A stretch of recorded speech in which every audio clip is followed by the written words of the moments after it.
February 18. From Leviticus. Chapter 6. Then the Lord said to Moses, Suppose one of you sins against your associate and is unfaithful to the Lord. Suppose you cheat in a deal involving a security deposit, or you steal or commit fraud, or you find lost property and lie about it, or you lie while swearing to tell the truth, or you commit any other such sin. If you have sinned in any of these ways, you are guilty. You must give back whatever you stole, or the money you took by extortion, or the security deposit, or the lost property you found, or anything obtained by swearing falsely.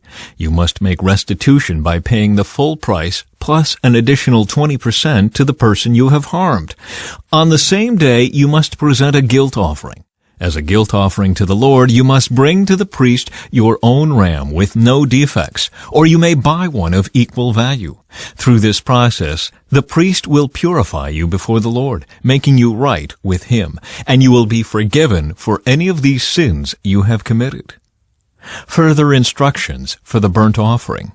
Then the Lord said to Moses, Give Aaron and his sons the following instructions regarding the burnt offering.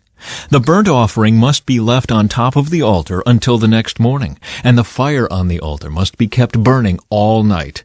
In the morning, after the priest on duty has put on his official linen clothing and linen undergarments, he must clean out the ashes of the burnt offering and put them beside the altar. Then he must take off these garments, change back into his regular clothes, and carry the ashes outside the camp to a place that is ceremonially clean. Meanwhile, the fire on the altar must be kept burning. It must never go out. Each morning the priest will add fresh wood to the fire and arrange the burnt offering on it.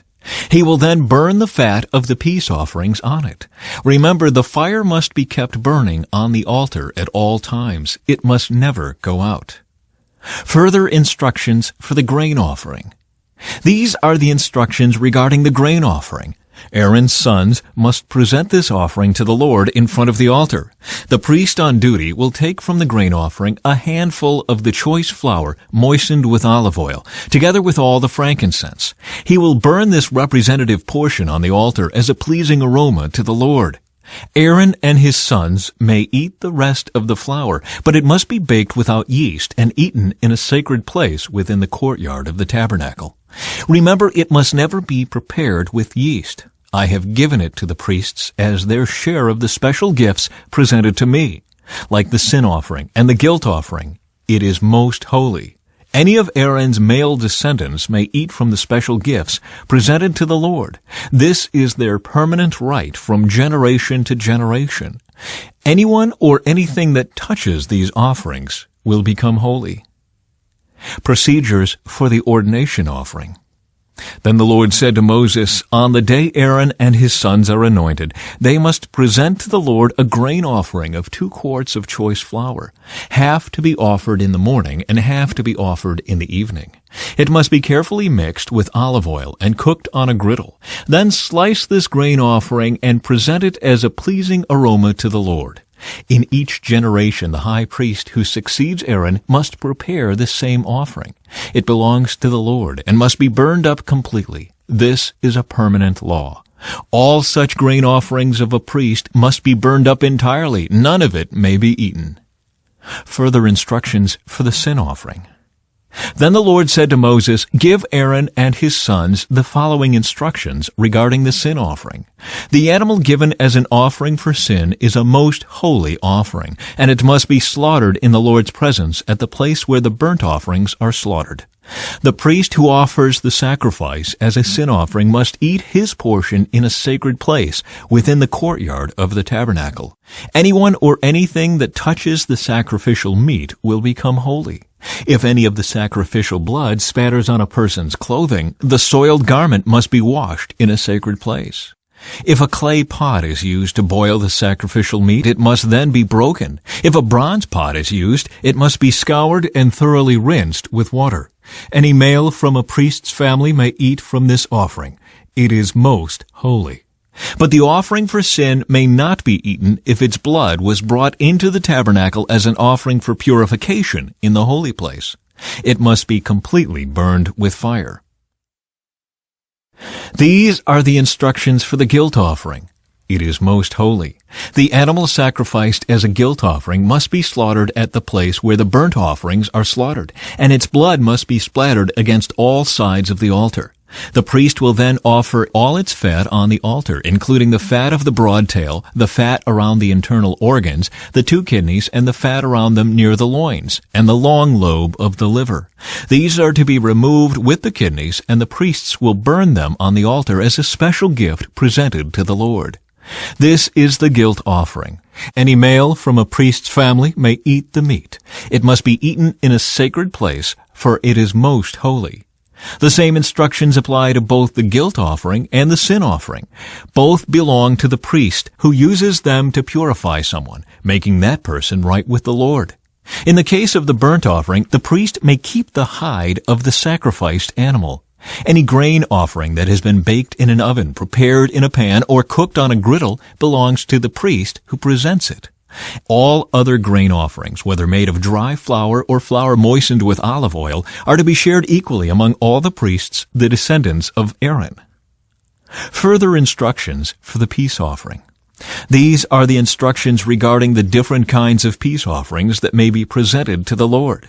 If you present your peace offering as an expression of thanksgiving, the usual animal sacrifice must be accompanied by various kinds of bread made without yeast, thin cakes mixed with olive oil, wafers spread with oil, and cakes made of choice flour mixed with olive oil. This peace offering of thanksgiving must also be accompanied by loaves of bread made with yeast.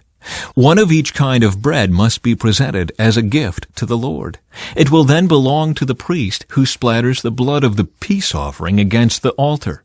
The meat of the peace offering of thanksgiving must be eaten on the same day it is offered. None of it may be saved for the next morning. If you bring an offering to fulfill a vow or as a voluntary offering, the meat must be eaten on the same day the sacrifice is offered. But whatever is left over may be eaten on the second day. Any meat left over until the third day must be completely burned up. If any of the meat from the peace offering is eaten on the third day, the person who presented it will not be accepted by the Lord. You will receive no credit for offering it.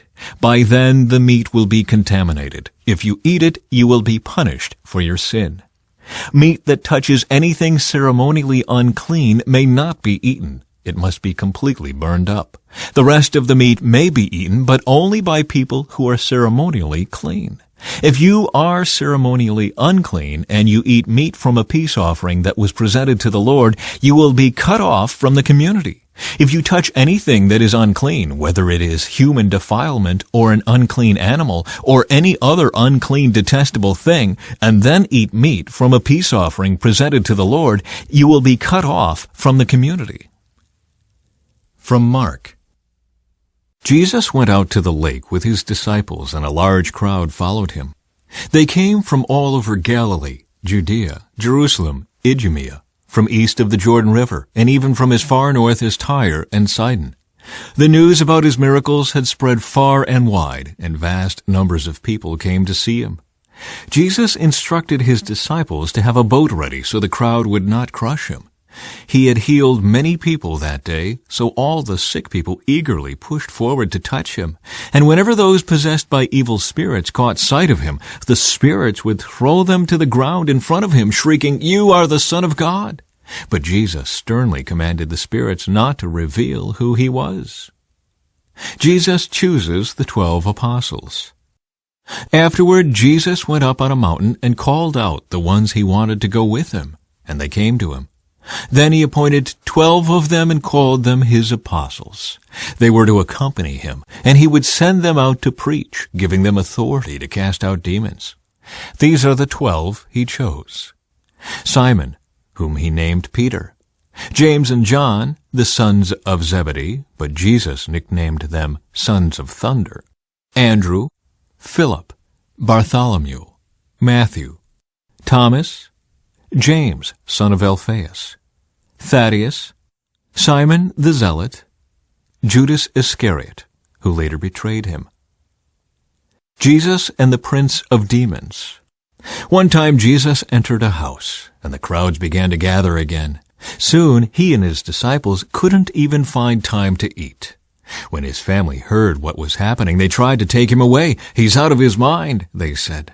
But the teachers of religious law who had arrived from Jerusalem said, "He's possessed by Satan, the prince of demons. That's where he gets the power to cast out demons." Jesus called them over and responded with an illustration.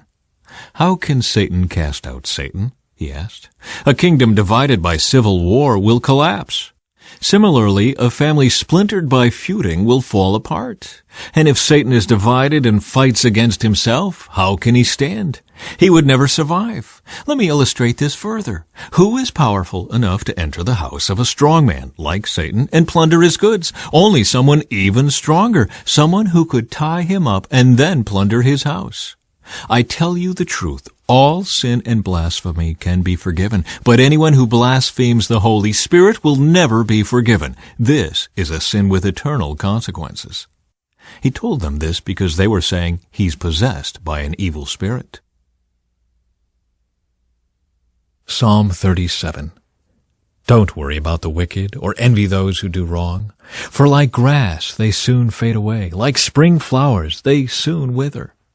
Trust in the Lord and do good. Then you will live safely in the land and prosper. Take delight in the Lord, and he will give you your heart's desires. Commit everything you do to the Lord. Trust him, and he will help you. He will make your innocence radiate like the dawn, and the justice of your cause will shine like the noonday sun. Be still in the presence of the Lord, and wait patiently for him to act. Don't worry about evil people who prosper or fret about their wicked schemes.